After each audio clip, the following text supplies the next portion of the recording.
Hello students, welcome to my channel Dasi class. आज worksheet number 62 है और डेट है 5 जनवरी 2022। क्लास 9th की वर्कशीट बेस्ड है समांतर चतुर्भुज के गुण के आधार पर। तो स्टार्ट करते हैं आज की वर्कशीट। सबसे पहले हमारी वर्कशीट में है आवश्यक व पूर्व ज्ञान। समांतर चतुर्भुज की बात की गई है। समांतर चतुर्भुज आपको पता ही है क्या होता है। जैसे ये कोई समांतर चतुर्भुज है, इसमें क्या होता है कि आमने सामने की जो भुजाएं होती है वो बराबर होती है और समांतर होती है। उसी प्रकार से ये दोनों भुजाएं भी क्या होती है, बराबर होती है और समांतर होती है।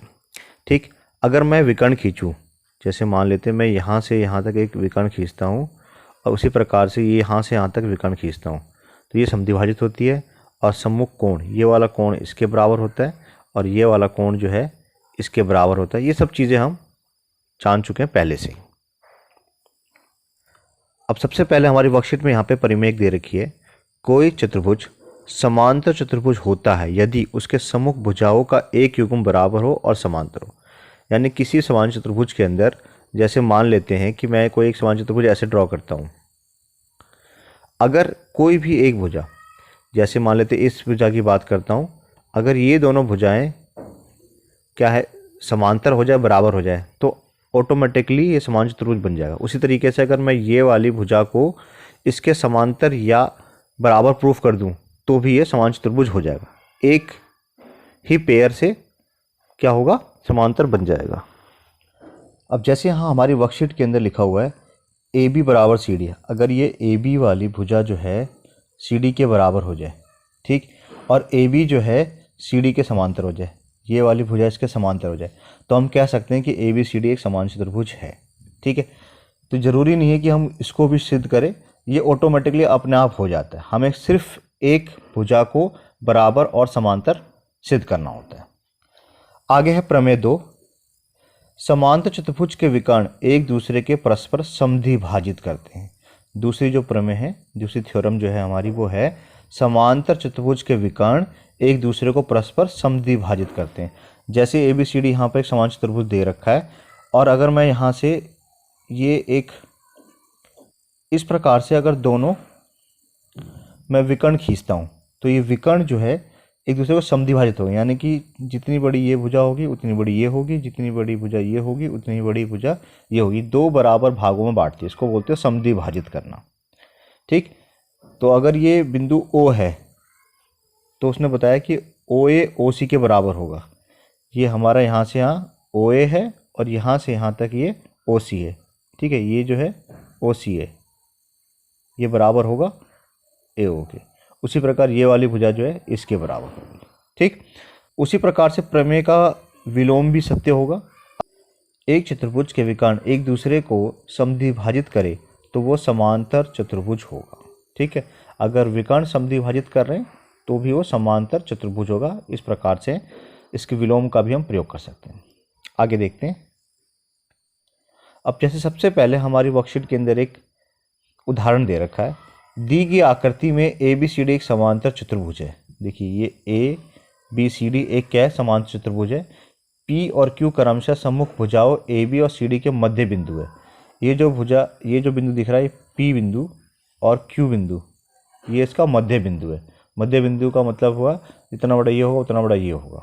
ठीक, यदि ए क्यू डी पी और एस पर प्रतिच्छेद करे तो बी क्यू सी आर को आर प्रतिच्छेद करे तो दर्शाना है। हमें पहला पार्ट में सिद्ध करना है कि ए पी सी क्यू एक समांतर चतुर्भुज है। तो देखिए, ए पी और ए पी सी क्यू ये वाला ये एक समांतर चतुर्भुज होगा। ठीक, तो कैसे दिखाया हम कि ये समांतर चतुर्भुज है? हम किसी भी एक भुजा को दिखा सकते हैं कि ये बराबर और समांतर है तो हमारा समांतर चतुर्भुज हो जाएगा। अब देखिए, ए बी और ए बी सी डी एक समांतर चतुर्भुज दे रखा था। अगर दे रखा था इसका मतलब क्या होगा, ए बी जो है वो सी डी के बराबर होगा। ठीक है, और ए बी जो है वो सी डी के पैरेलल भी होगा, समांतर भी होगा। उसी प्रकार से जो ए डी है वो बी सी के बराबर होगा और ए डी जो है वो बी सी के समांतर भी होगा। ठीक, तो देखिए ध्यान से, और ये भी लिखा हुआ है कि P और Q इसके मध्य बिंदु हैं। ठीक, तो अगर मैं A B equal to C D लिखूँ, A B equal to C D लिखूँ और दोनों बराबर है, इसका आधा करूँ, इसका भी आधा करूँ, ठीक है, तो ए बी का आधा क्या होगा, ए पी होगा, क्योंकि पी तो मध्य बिंदु है, बीच का बिंदु है, ठीक, तो ये इसके बदले में लिख सकता हूँ ए पी। और सी डी जो है, और सी डी का आधा क्या होगा, क्यू सी होगा, ठीक है, तो ए पी और सी डी क्या होंगे, बराबर हो जाएंगे, ठीक। और ये दोनों भुजाएं क्या है, यहाँ पे देखिए दोनों समांतर है, तो इनके आधे भी क्या होंगे, समांतर ही होंगे, उसी का ही पार्ट है, उसी का भाग है, तो ए पी जो है वो सी क्यू के समांतर होगा, ठीक है। तो अगर भुजाएं बराबर हैं और समांतर हैं तो क्या बनेगा, समान चतुर्भुज बन जाएगा। वो यहाँ पे दिखा रखा है कि ए पी सी क्यू के समांतर है, क्योंकि दोनों समांतर थे। और ए पी का जो है वो ए बी का हाफ है, उस तरह से सी क्यू जो है वो सी डी का हाफ है, जैसे हमने सी डी का हाफ करके ए क्यू सी लिखा था, ठीक। तो दोनों बराबर हो जाएंगे, ठीक, क्योंकि ए बी और सी डी बराबर है तो उनके आधे भी बराबर होंगे, तो ये हमारा प्रूफ हो जाएगा।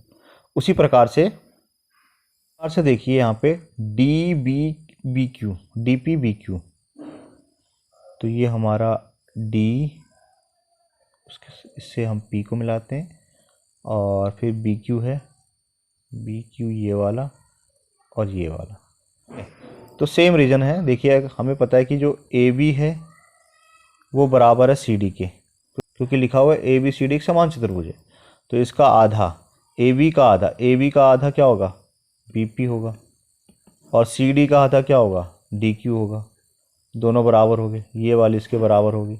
और ए बी जो है वो समांतर है सी डी के, तो इसका आधा आधा भी समांतर होंगे या उसका भाग है, ठीक है। तो ए हम ले सकते हैं कि जो बी पी है वो समांतर है डी क्यू के, तो बस भुजाएं अगर समांतर है, बराबर होगी, तो ये क्या होगा, ये एक समान चतुर्भुज बन जाएगा।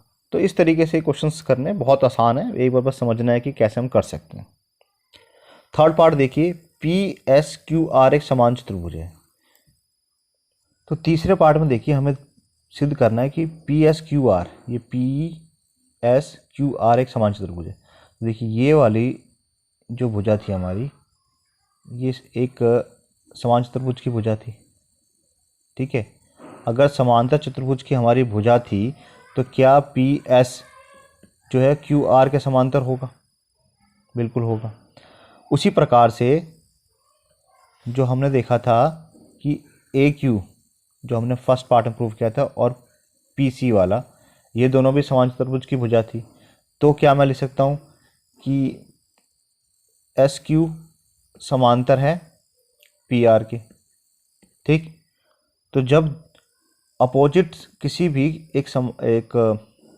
जब किसी भी एक चतुर्भुज के अंदर अपोजिट साइड्स जो होती हैं, सम्मुख भुजाओं का युग्म जो होता है वो क्या होता है, समांतर होता है, तो वो समान चतुर्भुज होता है। जैसे अगर ये चतुर्भुज मैंने बनाया है, अगर मैं बोलूँ कि ये इसके समांतर है और ये इसके समांतर है, तो क्या होगा, समान चतुर्भुज होगा, तो ये हमारा प्रूफ हो जाएगा। तो इस तरीके से हमारा तीसरा पार्ट ही प्रूफ हो जाएगा कि पी एस क्यू आर जो है, ये वाला जो चतुर्भुज है, ये एक समान चतुर्भुज होगा। तो इस तरीके से इन सवालों को करना। अभी हम प्रैक्टिस वाले सवाल देखते हैं। पहला क्वेश्चन है, यदि एक समांतर चतुर्भुज के विकर्ण बराबर हो तो दर्शाइए कि वो एक आयत है।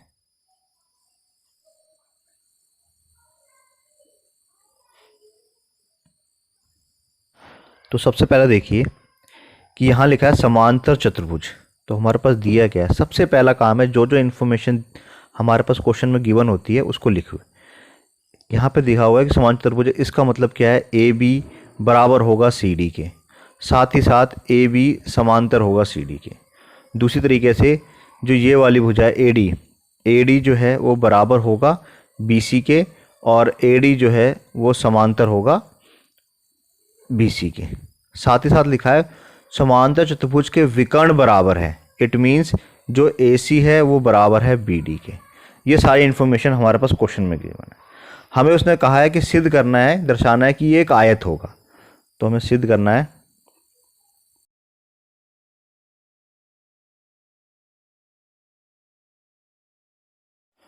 तो देखिए ध्यान से, हम दो त्रिभुज लेते हैं। एक तो त्रिभुज लेते हैं ए बी सी, त्रिभुज ए बी सी, और दूसरा त्रिभुज लेते हैं त्रिभुज A B D, A B D. तो अब दोनों त्रिभुज में हम ढूंढते हैं तीन चीज़ें जो बराबर बराबर हों। तो सबसे पहले हमें दिख रहा है कि जो ए बी है वो बराबर है ए बी के, क्योंकि ये उभयनिष्ठ है। ठीक, दूसरा देखिए जो ए सी है वो बराबर है बी डी के, यहाँ पे सवाल में दिया हुआ है हमें। और तीसरी चीज़ देखिए जो ए डी है वो बराबर है बी सी के, ये यहाँ पे दिया हुआ है।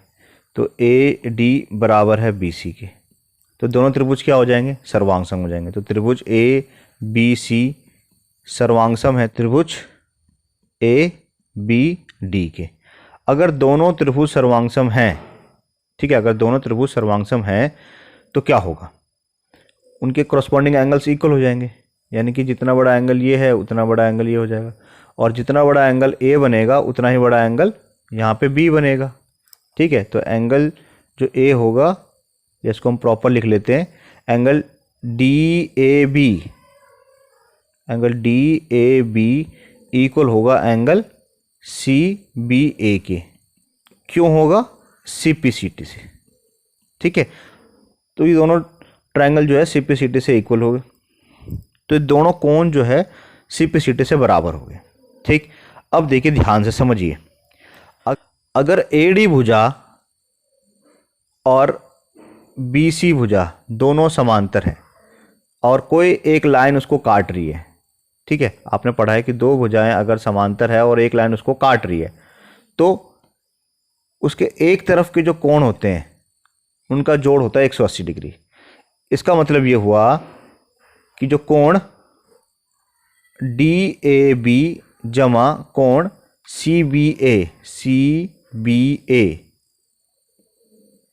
इसको जोड़ने पे 180 आएगा, और ये दोनों कोण बराबर है। ठीक है, दोनों कोण बराबर है, तो मैं इस कोण के बदले ये लिख सकता हूँ, तो मैं लिखता हूँ कोण सी बी ए बराबर होगा 180, यानी कि कोण सी बी ए बराबर होगा 180/2 90 डिग्री। ठीक, तो हमारे ये भी 90 डिग्री का आ गया और ये भी 90 डिग्री का आ गया, तो सारे कोण कितने कितने के हो जाएंगे, 90 डिग्री के हो जाएंगे, और सब कोण 90 डिग्री के हैं और आमने सामने की भुजाएं बराबर हैं, तो ये क्या बनेगा, ये एक आयत बनेगा, और ये हमारा इस तरीके से सिद्ध हो जाएगा।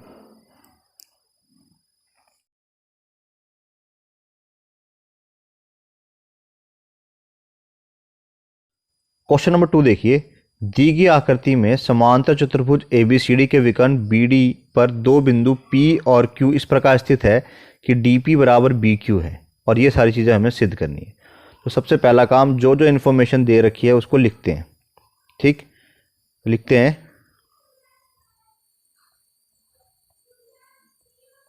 ABCD क्या है, एक समांतर चतुर्भुज है। इसका मतलब ये हुआ कि जो AB है वो बराबर होगा CD के और AB समांतर होगा CD के। उसी तरीके से जो BC है वो बराबर होगा AD के और BC समांतर है AD के। तीसरी इन्फॉर्मेशन यहाँ दे रखी है, DP और BQ भी बराबर है, तो DP बराबर है BQ के। ठीक, तो देखिए सबसे पहले हमें प्रूफ करना है कि जो ट्रायंगल APD है, हम इसको बना लेते हैं APD, ये वाला ट्रायंगल। तो हम लेते हैं त्रिभुज, फर्स्ट पार्ट के लिए APD और त्रिभुज CQB में हम ढूंढते हैं तीन बराबर चीज़ें। तो सबसे पहले देखिए जो BC है वो AD के बराबर है। ठीक है, BC जो है AD के बराबर है। ओके, दूसरी चीज़ देखिए यहाँ लिखा है DP और BQ भी बराबर है। ये हमारा DP, ये हमारा क्या है, DP है, और ये हमारा BQ है, ये दोनों बराबर हैं। तो हम लिख देते हैं DP बराबर है BQ के। दो चीज़ें मिल गई। तीसरी इंपॉर्टेंट चीज़ देखिए, अगर ये दोनों समांतर हैं तो ये वाला जो कोण होगा वो इस कोण के बराबर होगा। ठीक है, इसको मैं वन कोण एंगल 1 मान लेता हूँ, इसको एंगल में 2 मान लेता हूँ। तो लिखता हूँ मैं एंगल 1 जो है बराबर होगा एंगल 2 के। क्यों बराबर होगा, एकांतर कोण से। ठीक, तो त्रिभुज ए पी डी सर्वांगसम हो जाएंगे त्रिभुज सी क्यू बी के। ठीक है, ये साइड है, ये साइड है और ये एंगल है, यानी कि साइड एंगल साइड के क्राइटेरिया से। तो दोनों त्रिभुज क्या हो जाएंगे, सर्वांगसम हो जाएंगे। हमारा पहला पार्ट तो प्रूफ हो जाएगा। सेकंड पार्ट देखिए, हमें क्या प्रूफ करना है कि ए पी और सी क्यू बराबर होंगे। अब देखिए ध्यान से, अगर दोनों त्रिभुज सर्वांगसम हैं तो ए पी जो है हमारा ये वाला पार्ट है, इस त्रिभुज का ये वाला पार्ट ए पी है, और इसी त्रिभुज का सी क्यू देखिए, ये पार्ट क्या है, सी क्यू है। ये दोनों क्या होंगे, बराबर हो जाएंगे। तो सेकंड पार्ट तो हम लिख देंगे ए पी बराबर हो जाएंगे सी क्यू के by C P C T. ठीक, तो हमारा पहला दूसरा पार्ट तो हो गया। आगे देखते हैं, तीसरा पार्ट हमारा ट्रायंगल है ए क्यू बी। तो थर्ड पार्ट लेते हैं हम, त्रिभुज ए क्यू बी और त्रिभुज सी पी डी में। ठीक है, तो देखिए सबसे पहले जो ए बी है वो सी डी के बराबर है, जो हमारा पहला सवाल में दे रखा था कि ए बी जो है वो सी डी के बराबर है। ये हमारे पास सवाल में दिया है कि समान चतुर्भुज है। ठीक, दूसरा देखिए, जो बी क्यू है, बी क्यू जो है वो पी डी के बराबर है, वो यहाँ पे दिया हुआ है ना। बी क्यू जो है वो पी डी या डी पी के बराबर, ये भी हमारे पास दिया हुआ है सवाल में। ठीक, और उसी प्रकार से अगर मैं इसको कोण 3 ले लूँ, ये वाला कोण जो है इस वाले कोण के बराबर है। ये इसको कोण में 3 मान लेता हूँ, इसको कोण में 4 मान लेता हूँ। तो कोण 3 जो है वो बराबर होगा कोण 4 के। ठीक है, क्यों है, एकांतर कोण है। तो त्रिभुज ए क्यू बी सर्वांगसम हो जाएगा त्रिभुज सी पी डी के। ठीक है, सी पी डी के। ये क्यों हुआ, साइड एंगल साइड से। ठीक, ओके, तो ये जो हमारा तीसरा पार्ट था ये भी कंप्लीट हो गया। फोर्थ पार्ट है हमारा ए क्यू बराबर सी पी। तो देखिए ध्यान से, जो ए क्यू है इस ट्रायंगल का ये वाला पार्ट ए क्यू, और सी पी इसी ट्रायंगल का ये वाला पार्ट, ये दोनों तरफ सर्वांगसम है। ये दोनों त्रिभुज अगर सर्वांगसम हैं तो हम लिख सकते हैं कि जो ए क्यू है वो बराबर होगा सी पी के। क्यों होगा, by C P C T. तो पांचवा पार्ट देख लीजिए, हमें प्रूफ करना है ए पी सी क्यू एक समांतर चतुर्भुज है। अब देखिए ध्यान से, ए पी जो है वो सी क्यू के बराबर है, ए पी जो है वो बराबर है सी क्यू के। ठीक, ओके, उसी प्रकार से जो ए क्यू है वो सी पी के बराबर है। ए क्यू ये वाली जो भुजा है वो सी क्यू के बराबर है, लिखते हैं हम ए क्यू बराबर है सी क्यू के। ठीक है, तो यहाँ पर क्या हो गया, जो अपोजिट साइड्स है, ठीक है, सम्मुख भुजाएं हैं वो बराबर हैं। अगर सम्मुख भुजाएं बराबर हैं तो क्या होगा, ये एक समांतर चतुर्भुज हो जाएगा। तो लिखेंगे हम, क्योंकि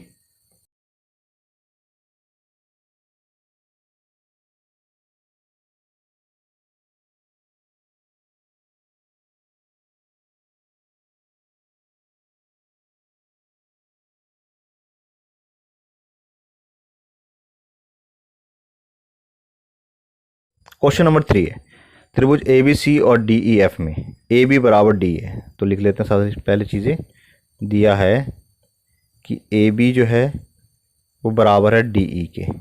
ठीक, और ए बी जो है वो समांतर है डी ई के। उस तरीके से जो बी सी है वो बराबर है ई एफ के, और बी सी समांतर है ई एफ के। ठीक, शीर्षों ए बी और सी को क्रम से डी ई एफ से जोड़ा जाता है। तो दी गई आकृति में दर्शाइए कि सबसे पहला है ए बी ई डी एक समांतर चतुर्भुज है।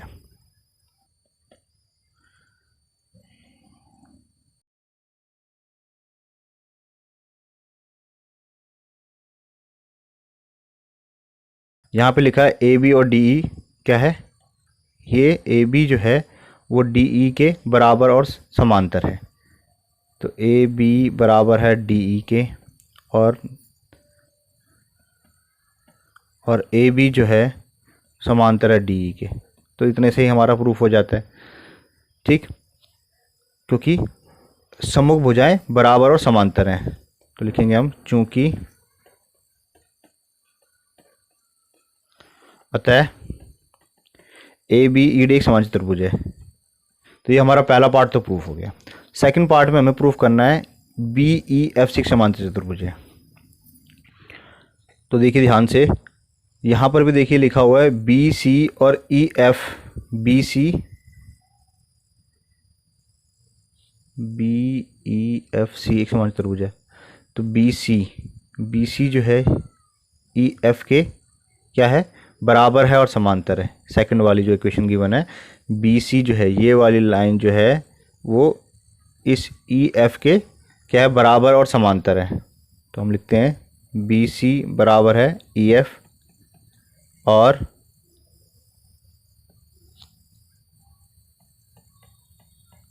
बी सी समांतर है ई एफ के, ठीक है। तो यहाँ पर भी सम्मुख भुजा समांतर है और बराबर है, इसलिए क्या होगा, ये भी एक समान चतुर्भुज जाएगा। ये हमारा सिद्ध हो जाएगा। तीसरा पार्ट देखिए, हमें सिद्ध करना है कि जो ए डी है, ठीक, ये ए डी है और सी एफ, ये दोनों क्या होंगे, बराबर और समांतर होंगे, ठीक। ये हमें प्रूफ करना है। तो देखिए ध्यान से, तो देखिए इसको हम कैसे प्रूफ करते हैं। जो हमने प्रूफ किया था, क्या प्रूफ किया था, ए बी ई डी एक समांतर चतुर्भुज है। ए बी ई डी एक समांतर चतुर्भुज है। अगर ए बी ई डी एक समांतर चतुर्भुज है तो जो ए डी है, ये वाली लाइन ए डी और ए बी ई डी ये वाली लाइन बराबर होगी, ठीक, ओके। और दूसरी चीज़ हमने प्रूफ किया था कि बी ई एफ सी भी समान चतुर्भुज है। तो बी ई एफ सी ये वाली भी समान चतुर्भुज है। तो देखिए ध्यान से, ये तीनों भुजाएं क्या होंगी, आपस में बराबर होंगी, ठीक। जो ए बी ई डी एक समांतर चतुर्भुज है, इसमें क्या होगा कि जो ए डी है वो बराबर होगा बी ई के, ठीक। और जो हमने सिद्ध किया है B E F C, B E F C एक समान चतुर्भुज है, तो इसमें क्या होगा कि जो बी ई है वो बराबर होगा एफ सी के। तो बी ई जो है ए डी के बराबर है और बी ई जो है एफ सी के बराबर है, ठीक है। हमने देखिए लिख लेते हैं यहाँ पे कि जो ए डी है वो बराबर हमने सिद्ध किया था बी ई के। और दूसरा देखिए ध्यान से, जो बी ई है, बी ई है, बी ई जो बराबर है एफ सी के, ठीक। तो बी ई ए डी के बराबर भी हो गया, बी डी एफ सी के बराबर भी हो गया। तो इसका मतलब क्या हुआ, ए डी बराबर है बी ई के और बी ई बराबर है एफ सी के, ये तीनों बराबर हो गए, ठीक। तो ये वाली भुजा जो है वो बी ई इसके बराबर होगी, ठीक, और बी ई जो है वो एफ सी के बराबर होगी, अगर ये दोनों भुजाएं बराबर हैं, ठीक है, पहली चीज़। दूसरी चीज़ देखिए कि हमने कहा था ये समांतर चतुर्भुज है। अगर समान चतुर्भुज है तो क्या ए डी बी ई के समांतर होगा, उसी प्रकार से क्या बी ई जो है वो एफ सी के समांतर होगा, ठीक।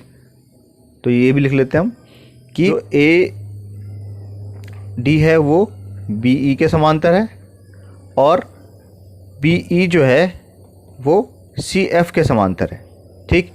तो देखिए इसका मतलब क्या होगा, A D F C F के समांतर हो गया। This implies that A D जो है वो सी एफ के समांतर हो गया। ये ए डी अगर सी एफ के समांतर है, दोनों भुजाएं बराबर हैं, तो क्या ये समान चतुर्भुज होगा, बिल्कुल होगा। तो हम लिख देंगे, हमें जो प्रूफ करना था कि ए डी सी एफ के समांतर भी है और इसके बराबर भी है।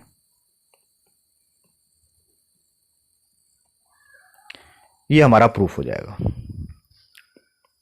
फोर्थ पार्ट देखिए, फोर्थ पार्ट में सिद्ध करना है कि चतुर्भुज ए सी एफ डी एक समान चतुर्भुज होगा, ठीक। तो अभी हमने देखो क्या सिद्ध किया कि ये दोनों क्या है, बराबर भी है और समांतर भी है। तो ये तो बहुत आसान हो गया कि डायरेक्ट लिख देते हैं ए सी एफ डी एक समान चतुर्भुज होगा,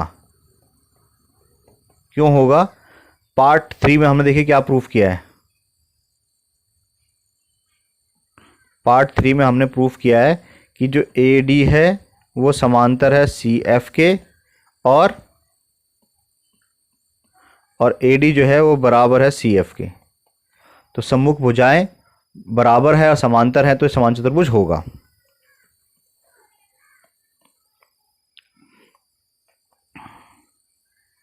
फिफ्थ पार्ट देखिए, जो त्रिभुज है हमारा ए बी सी, ये सर्वांगसम सिद्ध करना है हमें त्रिभुज डी ई एफ के। ठीक है, तो देखिए ध्यान से हम कैसे करेंगे। सबसे पहले देखिए जो ए बी है वो बराबर होगा डी ई के, ये हमारे पास सवाल में गिवन था। ठीक है, ए बी जो है वो डी ई के बराबर है। ठीक, और बी सी ई एफ के ही बराबर है। बी सी, ये वाली जो साइड है, ये बी सी जो है वो ई एफ के बराबर है। बी सी जो है वो बराबर है ई एफ के। दो चीज़ें होगी। और अभी हमने ए सी एफ डी को, ठीक है, ए सी एफ डी को हमने क्या प्रूफ किया था? एक समान चतुर्भुज है। अगर समान चतुर्भुज होगा तो क्या ए सी, ये वाली भुजा बराबर होगी डी एफ के? ठीक है, तो हम साइड साइड साइड से इसको हम बड़े ही आसानी से सर्वांगसम सिद्ध कर सकते हैं। तो वीडियो से रिलेटेड अगर कोई भी डाउट हो तो आप कमेंट करके पूछें। वीडियो अच्छी लगे तो लाइक करें, अपने फ्रेंड के साथ शेयर करें। मिलते हैं अगले वीडियो में।